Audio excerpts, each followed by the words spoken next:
නංගිලා මල්ලා හැමෝම ආයිබෝවන් කියලා පිළිගන්නවා. පෙරදිනී විශ්වවිද්‍යාලයේ කෘෂිකර්ම පීඨය මගින් සංවිධානය කරනු ලබන රැලිපින්නෙන් සම්දිවට අධ්‍යාපන සත්කාරක වැඩසටහන් මාලාව සමගයි ඔයාලා අදත් මේ එකතු වෙලා ඉන්නේ. අද භෞතික විද්‍යාව විෂය යටතේ අපි ධාරා විද්‍යුතය කියන පාඩම කොටස් වශයෙන් සාකච්ඡා කරා. අද අපි මෙම වීඩියෝවෙන් බලාපොරොත්තු වෙන්නේ ධාරාවේ තාපන ඵලය හා ශ්‍රමතාවය කියන කොටස ආවරණය කරන්න. හරි. අපි මුලින්ම බලමු ධාරාවේ තාපන ඵලය කියන කොටස. අපි රූප සටහනකින් පටන් ගමු. මෙන්න මෙහෙම V විභවාන්තරයක් යටතේ උපකරණයක් තුලින් Q ධාරාවක් ගලාගෙන යනවා කියලා අපි සැලකුවොත් එහෙම මෙන්න මේ උපකරණය තුලින් උත්සර්ජනය වන ශක්තිය අපිට කියන්න පුළුවන් E සමානයි VQ කියලා. විද්‍යුත් ශේෂ්ඨ පාඩමෙත් අපි මේ සමීකරණ ගැන කතා කරනවා. ඒ වගේම ධාරා විද්‍යුතයේ අර්ථ දැක්වීමේදී අපි කතා කරා Q සමානයි IT කියන ප්‍රකාශනය. ඒ කියන්නේ ගලාගෙන යන ආරෝපණ ප්‍රමාණය ධාරාවේ ගලාගේ කාලයේ ගුණිතයට සමානයි කියලා. මෙන්න මේ මෙතෙන් අපි ආදේශ කරලා ගන්න පුළුවන් ඊළඟ අපිට තවත් ප්‍රකාශනයක් E සමානයි VIT කියලා. මේක තමයි අපිට පාඩමෙන් හම්බ වෙන පළවෙනි සමීකරණය. ඒ කියන්නේ උපකරණයක් තුලින් V විභවාන්තරයක් යටතේ T කාලයක් තුල I ධාරාවක් ගමන් කරයි නම් එම උපකරණය තුලින් උත්සර්ජනය වන ශක්ති ප්‍රමාණය E සමානයි VIT කියන ප්‍රකාශනයෙන් අපිට ගන්න පුළුවන්. අපි ඊළඟට බලමු උපකරණයක් තුලින් ධාරාවක් ගලාගෙන යාමේදී අපිට මේ ශක්තිය හම්බ වෙන්නේ කොහොමද කියලා. මෙන්න මෙහෙම උපකරණයක් තුලින් ඉලෙක්ට්‍රෝන ගලාගෙන යනවා කියලා අපි සැලකුවොත් එහෙම මේ ගලාගෙන යන ඉලෙක්ට්‍රෝන වලට චාලක ශක්තියක් තියෙනවා. මේ චාලක ශක්තිය නිසාම ඉලෙක්ට්‍රෝන අතර ගැටීමක් තියෙනවා. ඒ වගේම ඉලෙක්ට්‍රෝන හා සන්නායකයේ අණු අතර ගැටීම් ඇති වෙන්න පුළුවන්. මෙන්න මේ ගැටීම් ඇති වීම නිසා චාලක ශක්තිය නිදහස් වෙනවා. මෙන්න මේ නිපදවන ශක්තිය අපිට විවිධාකාරයෙන් හම්බ වෙනවා. උදාහරණ විදිහට තාපය, ආලෝකය, චුම්බක ශක්තිය, ධ්වනි ශක්තිය, යාන්ත්‍රික ශක්තිය ඔන්න ඔය විදිහට විවිධ ශක්ති ආකාර විදිහට අපිට හම්බ වෙනවා. අපි ගත්තොත් එහෙනම් තවදුරටත් I ධාරාවක් විද්‍යුත් උපකරණයක් තුලින් ගලාගෙන යාමේදී මෙන්න මේ විදිහට විවිධ ශක්ති ආකාර පිට වෙනවා. මම උදාහරණ කිහිපයක් දක්වලා තියෙනවා. සූත්‍රිකව පහන ගත්තොත් එහෙම තාපය ආලෝකයේ විදිහට අපිට හම්බ වෙන්නේ මෙන්න මේ පිටවන ශක්තිය. ඒ වගේම විදුලි පංකාව, මෝටර වැනි උපකරණවල යාන්ත්‍රික ශක්තිය, චුම්බක ශක්තිය, තාපය විදිහට අපිට හම්බ වෙනවා. ඒ වගේම මොනවාද විදුලි කේතලය හා ස්ට්‍රික්ක වැනි උපකරණවල තාපයේ විදිහට මෙන්න මේ සංසිද්ධිය නිසා නිපදවන ශක්තිය අපිට පිටට හම්බ වෙනවා. හරි. අපි ඊළඟට බලමු විද්‍යුත් තාපය සම්බන්ධ ජූල් නියම කියන කොටස. මේකදී ජූල් නියමයේ සත්‍යාපනය කරද්දී පරීක්ෂණාගාරයේදී පියවර 3ක් ඔස්සේ පරීක්ෂණ සිදු කරනවා. මම දැන් මෙතනදී සරල ওই කට්ටියට කරන පියවර මතක් කරන්නම්. අපි මුලින්ම බලන්නේ විද්‍යුත් තාපය. නැත්නම් තාපන ඵලය ධාරාව අතර සම්බන්ධය. ධාරාවේ වර්ගය තමයි මෙතන අපි සලකන්නේ. ඊළඟ අපි මෙතනදී එකම ප්‍රතිරෝධයක් තුලින්, ඒ කියන්නේ එකම කම්බියක් තුලින් එකම කාලාන්තරයකදී විවිධ ධාරාවන් යවනවා. ඇම්පියර් 1, ඇම්පියර් 2 විදිහට ධාරාව වෙනස් කරමින් අපි තාපන ඵලය පිළිබඳ දත සටහන් කරනවා. මේකෙදී අපි ධාරාව වෙනස් කරමින් බීකරයේ උෂ්ණත්ව වෙනස් වීම හා ධාරාව අතර දත්ත සටහන් කරගෙන අපි ප්‍රස්ථාරය කියනනම් අපිට ප්‍රස්ථාරය හම්බ වෙනවා. එතන ධාරාවේ වර්ගයත් සමග තමයි අපි ප්‍රස්ථාරය අඳින්නේ. කෙල්වින් වලින් උෂ්ණත්වය ඇම්පියර් වර්ග සරල රේඛීය ප්‍රස්ථාරයක් මෙන්න මේ විදිහට හම්බ වෙනවා. අපිට එතනදී කියන්න පුළුවන් තාපන ඵලය අනුලෝම සමානුපාතිකයි ධාරාවේ වර්ගයට කියලා. අපි දෙවෙනියට පරීක්ෂණය සිදු කරන්නේ තාපන ඵලය ප්‍රතිරෝධය අතර තියෙන සම්බන්ධතාවය. අපි මේකෙදී එක අවස්ථාවලදී ප්‍රතිරෝධය පමණක් වෙනස් කරමින් එකම ධාරාව සහ එකම කාලය ඒ සාධක දෙකෙන් නියත තබාගෙන ප්‍රතිරෝධය පමණක් වෙනස් කරගනිමින් බීකරයේ උෂ්ණත්වය මයිනවා. අපිට එතනදී ප්‍රකාශනය ගන්න පුළුවන් තාපන ඵලය අනුලෝම සමානුපාතිකයි ප්‍රතිරෝධය කියලා. අපි තුන්වෙනි පියවරේදී පරීක්ෂණ සිදු කරන්නේ ඔය කට්ටියට මතක ඇති තාපන ඵලය කාලය අතර දක්වන සම්බන්ධතාවය බලන්න. මේකෙදී අපි එකම ප්‍රතිරෝධයක් තුලින් එකම ධාරාව වෙනස් නොකර කාලය පමණක් වෙනස් කරනවා. කාලය වෙනස් කරද්දී අපිට හම්බ වෙනවා තාපන ඵලය අනුලෝම සමානුපාතිකයි කාලයට කියලා. ඔන්න ඔය විදිහට අපි ප්‍රකාශන තුනක් මෙතනදී ජූල් නියපේ සත්‍යාපනය කරද්දී අපි හොයා ගන්නවා. අපි කියමු ධාරාවේ තාපන ඵලය අනුලෝම සමානුපාතිකයි I වර්ග. අපි මේක 1 කියමු. ඊළඟට අපි දෙවෙනි පියවරේදී හොයාගත්තා ධාරාවේ තාපන ඵලය අනුලෝම සමානුපාතිකයි ප්‍රතිරෝධය කියලා. අපි ඒක 2 කියලා සටහන් කරගමු. තුන්වෙනිට අපි හොයාගත්තා ධාරාවේ තාපන ඵලය අනුලෝම සමානුපාතිකයි කාලය කියලා. මෙන්න මේ ප්‍රකාශන තුනෙන් අපිට ලියන්න පුළුවන් ධාරාවේ තාපන ඵලය අනුලෝම සමානුපාතිකයි I වර්ග R T කියලා. ඊළඟට අපි දන්නවා මෙහෙම සම්බන්ධයකදී අනුලෝම සමානුපාතිකත්වය අපිට ඉවත් කරගත්ත හැකි K කියන නියතය අපි මෙතන දාලා. ඊළඟට අපි කියනවා E සමානයි K I වර්ග R T කියලා. ඔය කට්ටිය දන්නවා K කියන සමානුපාතික නියතයේ අගය එකට සමානයි කියලා අපිට පරීක්ෂණාත්මක ඔප්පු කරන්න පුළුවන්. අපි අවසාන පියවරේදී නිසා සූත්‍රයක් ලබා ගන්නවා E සමානයි I වර්ග R T කියලා. ඔන්න ඔය විදිහට අපි පාඩමේ දෙවෙනි සමීකරණය ව්‍යුත්පන්න කරගන්නවා විද්‍යුත් තාපය පිළිබඳ ජූල් නියම ආශ්‍රයෙන්. මෙතනදී I වර්ග ධාරාව R කියන්නේ ප්‍රතිරෝධය T කියන්නේ කාලය. ඔන්න ඔය විදිහට අපි I වර්ග සමානයි RT කියන ප්‍රකාශනය විද්‍යුත් තාපය සම්බන්ධ ජූල් නියම සත්‍යාපනය කිරීමෙන් හොයාගත්තා. ඒ වගේම අපි මේ වෙද්දි දන්නවා V සමානයි IR ඕම් නියම පිළිබඳ කතා කරද්දී අපිට මේ ප්‍රකාශනය හම්බුනේ. අපි මෙතනදී ලියා ගන්න පුළුවන් E සමානයි I වර්ග RT කියන ප්‍රකාශනය අපිට විරුද්ධව ලියා ගන්න පුළුවන් E සමානයි IR IT. මෙන්න මේ IR වලට අපිට V ආදේශ කරන්න පුළුවන් මෙන්න මේ ඕම් නියමේ ප්‍රකාශනය. එහෙනම් අපි ආයෙ ලියනවා E සමානයි VIT කියන. අපිට දෙවෙනි සමීකරණය මෙන්න මේ විදිහට හම්බ වෙනවා. ඒ වගේම ඕම් නියමයෙන් V සමානයි IR කියන ප්‍රකාශනයෙන් අපි ධාරාව උත්තර කරගත්තොත් එහෙම V බෙදීම R කියලා අපිට ගන්න පුළුවන්. අපි ඒක ආදේශ කරනවා ඊළඟට කලින් අපි හොයාගත් සමීකරණේ I වර්ග RT වෙනුවට V සමානයි V බෙදීම R වල වර්ගය කියන. ඊළඟට අපිට ඒකෙන් හම්බ වෙනවා R එකට මෙතන R එකට R එකක් කැපුණාම E සමානයි V වර්ග බෙදීම R වාරයක් T කියලා. ඔන්න ඔය විදිහට අපිට තුන්වෙනි සමීකරණය හම්බ වෙනවා. විද්‍යුත් ධාරාවේ තාපන ඵලය සම්බන්ධ ජූල් නියමයෙන් අපිට හම්බ වෙන සමීකරණ තුනක්. මෙන්න පළවෙනි සමීකරණය E සමානයි I වර්ග RT, දෙවෙනි සමීකරණය E සමානයි VIT, තුන්වෙනි සමීකරණය E සමානයි V වර්ග RT. V වර්ග බෙදීම RT. ඔන්න ඉතින් අපි කතා කරේ මේ වෙද්දී විද්‍යුත් ධාරාවේ තාපන ඵලය කියන කොටස. අපි ඊළඟට බලමු ක්ෂමතාවය කියන කොටස. අපි දැන් බලමු විද්‍යුත් ක්ෂමතාවය කියන්නේ මොකක්ද කියලා. විද්‍යුත් ක්ෂමතාවය කියන්නේ ඒකක කාලයකදී නිදහස් වෙන විද්‍යුත් ශක්ති ප්‍රමාණය. එතකොට අපිට විද්‍යුත් ක්ෂමතාවය සඳහා සමීකරණයක් ගන්න පුළුවන්. විද්‍යුත් ක්ෂමතාවය P කියලා ගත්තොත් P සමානයි විද්‍යුත් ශක්තිය, ඒ ශක්තිය නිදහස් වීමට ගත වූ කාලය. ඕගොල්ලෝ දන්නවා ශක්තිය සඳහා සමීකරණ තුනක් E සමානයි VIT, E සමානයි I වර්ග RT, E සමානයි V වර්ග බෙදීම R වාරයක් T.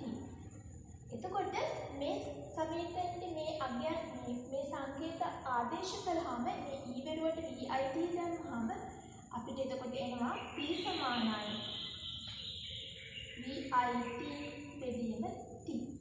එතනින් යනවා P සමානයි I වර්ග RT බෙදීම T.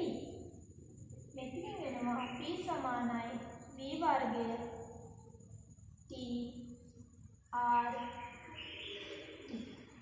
එතකොට අපි සමීකරණ තුනක් ලැබෙනවා. ක්ෂමතාවය සඳහා P සමානයි VI කියලා එක සමීකරණය, P සමානයි I වර්ගය R කියලා අනිත් සමීකරණය, P සමානයි V වර්ගය බෙදීම R විදිහට අනිත් සමීකරණය. හරි.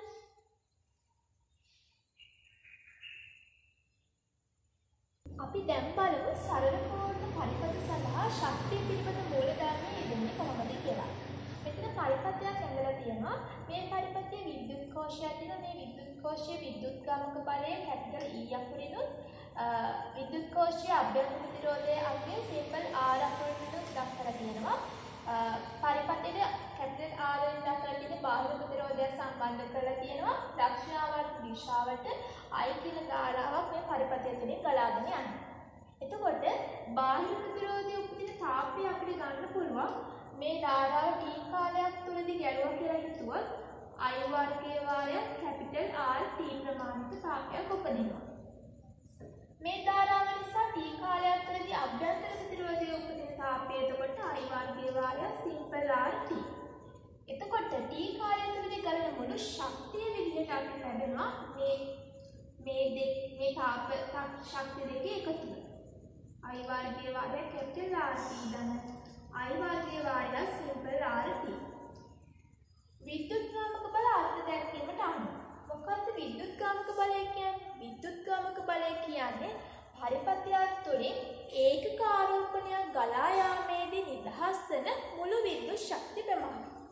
එතකොට අපි හිතුවොත් මේ පරිපථය තුළින් ගලා ගිය ආරෝපණ ප්‍රමාණය Q කියලා. විද්‍යුත් ගාමක බලය හොයන්න නම් මේ ගලා ගිය මුළු ශක්තිය ගලා ගිය ආරෝපණ ප්‍රමාණය බෙදන්න. එතකොට තමයි අපිට ලැබෙන්නේ ඒකක ආරෝපණ ප්‍රමාණයක් ගලා යෑමේදී නිදහස් වෙන මුළු ශක්තිය. නැත්නම් විද්‍යුත් ගාමක බලය අගය. එතකොට අපි ලියුවොත් I වර්ගයේ වාරයක් RT ධන I වර්ගයේ වාරයක් සිම්පල් RT බෙදීම Q. හරි. ඕගොල්ලෝ දන්නවා මේ Q කියන්නේ IT. I කියන්නේ ගලා ගිය ධාරාව, T කියන්නේ ධාරාව ගලා ගිය කාලය. එතකොට මේ Q වෙනකොට මේ IT ආදේශ කළාම අපිට ලැබෙනවා I වර්ගයේ වාරයක් කැපිටල් RT දැන් I වර්ගයේ වාරයක් සිම්පල් RT බෙදීම IT. අපි දැන් මේ සමීකරණය ආවනේ E සමානයි I වර්ගයේ RT ධන I වර්ගයේ සිම්පල් RT බෙදීම IT. එතකොට මේ T T කැපුනහම අපිට සමීකරණයක් කියනවා E සමානයි I ට කැපුනහම I R ධන IR. ඒතර මේකට තමයි කියන්නේ මේ සමීකරණ තමයි කියන්නේ සර්වපූර්ණ පරිපථ සඳහා ඕමියයි කියලා. හරි. එතකොට දැන් අපි මේ සමීකරණය ගත්තට පස්සේ මේ කෝෂීය අග්‍රතර විභවාන්තරයේ විලක් කියන්නේ දැන් බිම් ධාරාව ගමන් කරනවානේ. එතකොට මෙතන විභවාන්තරයක් වෙනවනේ අපි කියමුකෝ. මේක AB නම් මෙතන ඇතිවෙන විභවාන්තරය තමයි මෙතන තියෙන්නේ. හරි. මේ R ප්‍රතිරෝධය හරහා ඇතිවෙන්නේ විභවාන්තරය හොයන්න යන්නේ. හරිද? කෝෂීය අග්‍රතර විභවාන්තරයේ V නම් VAB නම් හරි. එතකොට V සමානයි IR දැම්මාම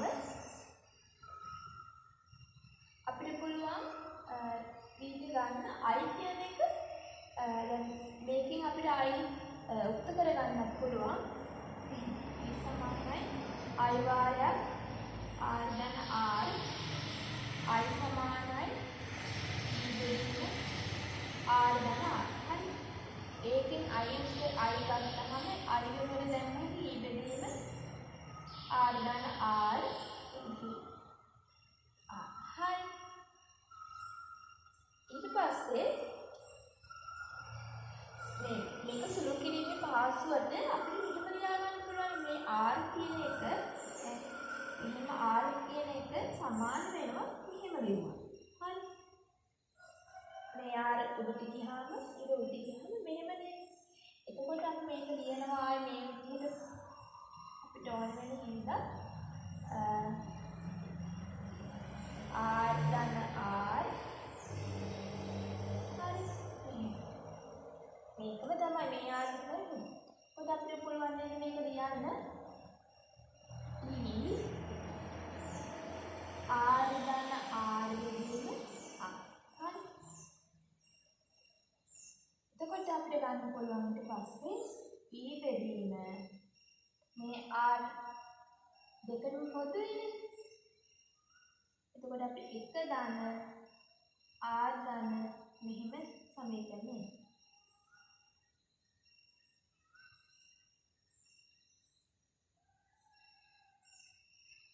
කෝෂයේ දෙකලල විභවාන්තරේ මේක විදිහට තමයි එන්නේ. හරි. අපි දැන් බලමු මේ බාහිර ප්‍රතිරෝධයේ අගේ අනන්තයක් වෙන එක මොකද වෙන්නේ කියලා. අපි දැන් කලින් සමීකරණයක් ආව බලන්න මතකයි E සමානයි E බෙදීම 1 ධන සිම්පල් r බෙදීම කැපිටල් R. එතකොට මේ කැපිටල් R අනන්තයක් වෙනවා වුණාම මේ සිම්පල් r බෙදීම කැපිටල් R වෙන්නේ. එතකොට 0.1 එතකොට E විභවාන්තරයේ විද්‍යුත් ගාමක බලයට සමාන වෙනවා. එතකොට අපිට ලියන්න පුළුවන් r අනන්තයක් වෙන විට සිම්පල් r බෙදීම කැපිටල් R සමානයි 0. එතකොට මොකද වෙන්නේ? විභවාන්තරය දෙකලර විභවාන්තරයේ කෝෂයේ විද්‍යුත් ගාමක බලයටම සමාන වෙනවා. ඒක තමයි මේ කියන්නේ කෝෂීය විවෘත පරිපථයක ඇතුළත විභවාන්තරයේ විද්‍යුත් ගාමක බලයට සමාන වෙනවා කියන්නේ. ඔයාලට මතක නම් අපි ඉස්සර සමීකරණයක් ගත්තා මෙන්න මෙහෙම.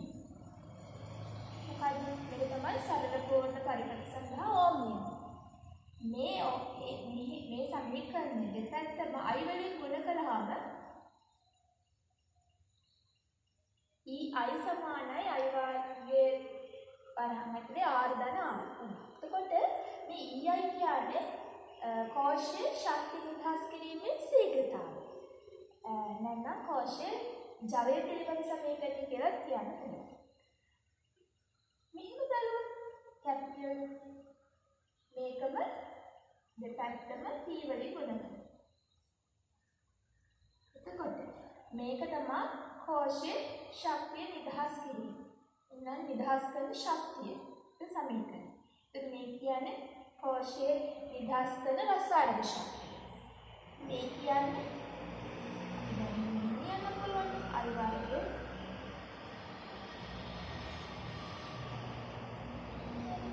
මේ බාහිර ප්‍රතිරෝධයේ උපදින ශක්තිය. මේ අභ්‍යන්තර ප්‍රතිරෝධයේ උපදින ශක්තිය. හරි.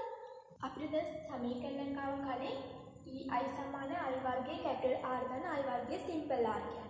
ඒ කියන්නේ කෝෂයේ මුළු කාර්යක්ෂමතාවයෙන් තමයි මුළු ක්ෂමතාවයෙන් තමයි E i කියන්නේ.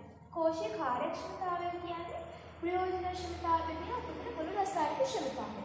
ප්‍රයෝජන ක්ෂමතාවය කියන්නේ එතකොට මේ අභ්‍යන්තර ප්‍රතිරෝධය සඳහා ශක්තිය ලැබෙන ක්ෂමතාවය අඩු කරාම තමයි ප්‍රයෝජන ක්ෂමතාවය ලැබෙන්නේ. ඒක කෝෂයේ පිළිබඳව ප්‍රයෝජන ක්ෂමතාවය අපිට ලියන්න පුළුවන්. කෝෂයේ ලැබෙන මුළු ක්ෂමතාවය අඩු කිරීම අභ්‍යන්තර ප්‍රතිරෝධය සඳහා ලැබෙන ක්ෂමතාවය කියන්නේ. උපදින රසායනික ක්ෂමතාවය විතර මුළු රසායනික ක්ෂමතාවය E i. කෝෂයේ කාර්යක්ෂමතාවය එතකොට එනවා ප්‍රයෝජන ක්ෂමතාවය කියන්නේ E i අඩු කිරීම I වර්ගයේ සිම්පල් R උපදින රසායනික ක්ෂමතාවය E i. හරි. එතකොට කෝෂයේ කාර්යක්ෂමතාවය ඊට කියලා ගත්තොත් I යි සුළු වුණොත් E අඩු කිරීම I simple R E. E ඍණ IR කියන්නේ විභවාන්තරය. E. එතකොට දෙකලර විභවාන්තරය. ඒක D ලියන්න පුළුවන් අපිට කැපිටල් I කැපිටල් R කියන්නේ. ඔයගොල්ලන්ට කලින් මතක ඇති I කියන I ට අපි සමීකරණයක් ගත්තා E බෙදීම R ධන R කියලා. එතකොට මේ I වෙනුවට මේක ආදේශ කරාම E බෙදීම R ධන R බෙදීම E. හරිද? එතකොට ඊට E සුළු වුණාම අපිට ඊට සඳහා සමීකරණයක් ගන්න පුළුවන් ප්‍රතිරෝධය ඇසුරින් කැපිටල් R බෙදීම කැපිටල් R ධන සිම්පල් R.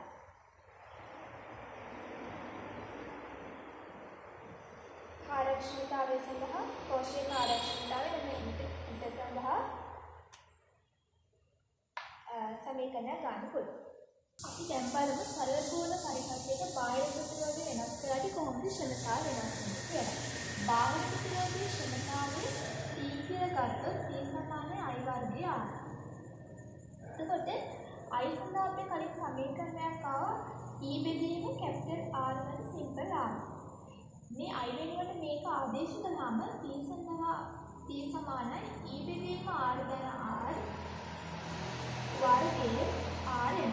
මේක y සමානයි nx ආකාරයේ ප්‍රස්ථාරයක දක්වන්න අපිට පුළුවන් y සමානයි nx ආකාරයේ ප්‍රස්ථාරයක අපි දැක්කුවොත් ඒ කියන්නේ මේ R වෙනස් කරද්දී ක්ෂමතාවය කොහොමද වෙනස් වෙන්නේ කියලායි බලන්නේ. R කියන්නේ බාහිර ප්‍රතිරෝධය.